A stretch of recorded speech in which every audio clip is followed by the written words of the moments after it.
தேவன் என்றால் தேவனல்ல, தரை மேல் உந்தன் ஜனனம்.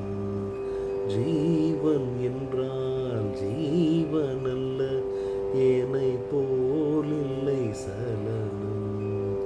நீயோ வானம் விட்டு மண்ணில் வந்த தாரகை, நானோ யாரும் வந்து தங்கி செல்லும் மாளிகை.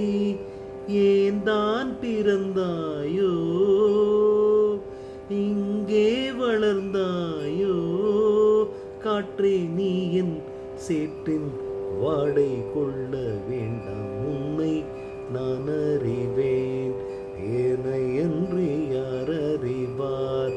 கண்